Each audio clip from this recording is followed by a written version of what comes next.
পিতা পুত্র পবিত্র আত্মার নামে আমেন। হে প্রভু যীশু, দিন কবরে শায়িত থেকে তুমি প্রতিটি কবরকে করে তুলেছ মরণের শয়নভূমি। আবার এই কবর থেকে পুনরুত্থান করে তুমি তা করে তুলেছ জীবনের উত্থান ভূমি। বিনতি জানাই, যতদিন না জগতের সেই শেষ দিন আসে,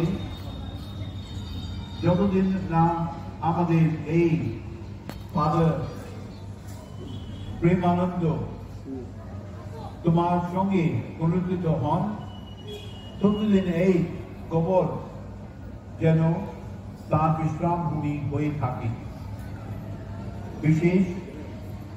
শেষে তিনি যেন তোমার অমর জীবনের আলোকে জেগে উঠে তোমারই আলোর রাজ্যে চিরকাল বাস করতে পারেন।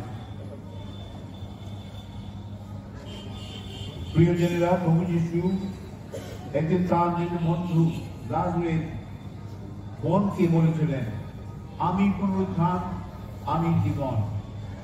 কেউ যদি আমাকে বিশ্বাস করে তবে সে মারা গেলেও জীবিত থাকবেই।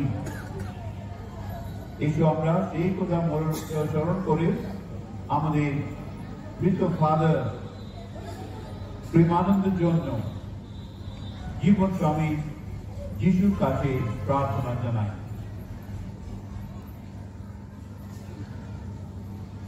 হে দয়াময় পরমেশ্বর, আমরা জানি ভক্তের আকুল প্রার্থনা তুমি বিয়ে দাও না কোনোদিন। আমরা আমাদের এই ফাদার প্রেমানন্দকে সমাধিতে সাহিত্য করে শেষ বারের মতো তার কল্যাণে তোমার বিনতি জানাই। তোমার সাধু সন্তদের সঙ্গে তাকে স্বর্গে স্থান দাও তাকে চিরস্থায়ী। আমাদের প্রভু যীশু খ্রিস্টের নামে এই প্রার্থনা করি।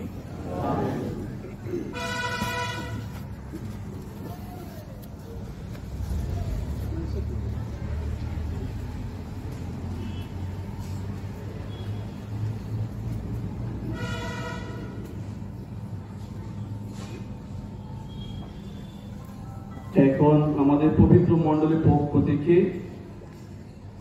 বিশপ থমাস এবং বিশপ সিপ্রিয়ান মনিস মোমবাতি জ্বালিয়ে আমাদের প্রিয় ফাদার প্রেমানন্দ সিংহের প্রতি শ্রদ্ধা ভক্তি জানাবেন।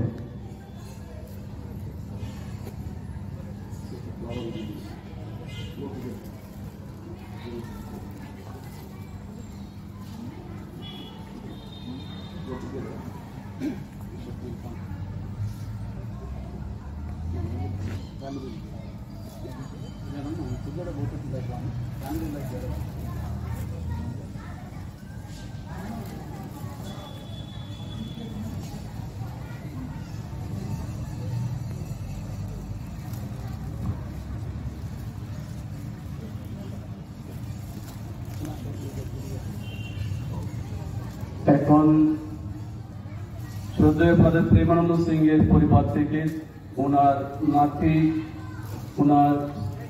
নাতি অসীম সিনহা এবং ওনার স্ত্রী মধুশ্রী এবং মল্লিকা আর তন্ময় ওনারা মোমবাতি জ্বালিয়ে শ্রদ্ধা জানান এবং ফুলের তোড়া দিয়ে তাদেরকে শ্রদ্ধা জানাবেন।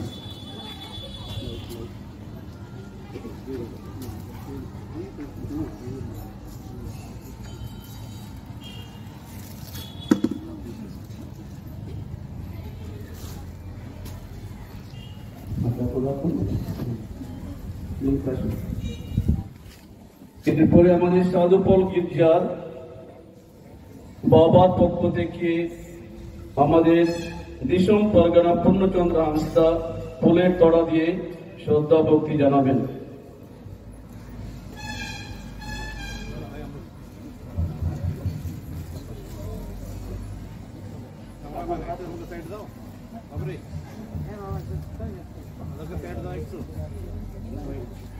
মায়েদের পক্ষ থেকে আমাদের ফায়ার সেকেন্ড কল্পনা মুর্মু ফুলের